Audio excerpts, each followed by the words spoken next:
Hi everyone! Welcome back to our Business Finance series. Today's topic is super important para maintindihan kung paano umiikot ang pera sa economy. We're talking about the financial system, basically the money highway of our economy. Let's go! So ano nga ba ang financial system? It's a system that allows money to move from savers to borrowers. Think of it as a bridge from people who have extra money to people or businesses who need money. It helps transfer and allocate financial resources efficiently, parang traffic system, pero pera ang dumadaloy. Savings can come from households, individuals, companies, or even government agency. Basically, kahit sinong mas mataas ang inflows kaysa outflows.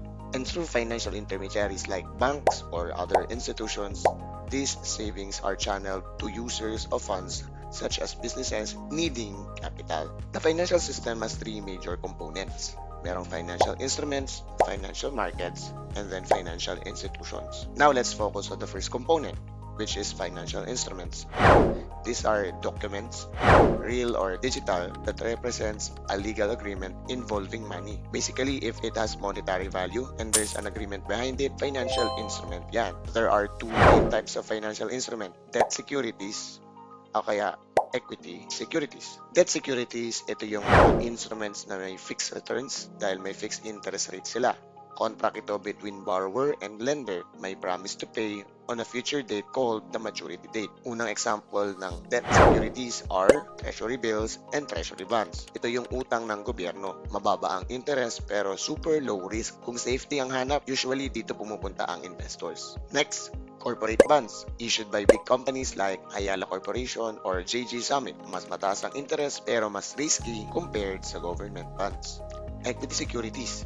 Ito naman ay ownership shares. If you own equity, you're part owner of the company. Ang tawag sa inyo, shareholders. You can earn through dividends or stock price appreciation. Preferred shares give shareholders special advantages. Priority sila sa dividends and sa claims kapag nalugi ang company. Usually, may fixed dividend rate. Ordinary shares naman are for shareholders with residual claims, meaning sila ang nauuna after masettle ang preferred shareholders. Sila ang matatawag na real owners and their growth potential is unlimited. So ayan, now you understand what a financial system is and the different financial instruments used in the economy. This knowledge is super important para mas maintindihan natin ang movement ng funds in the next topic.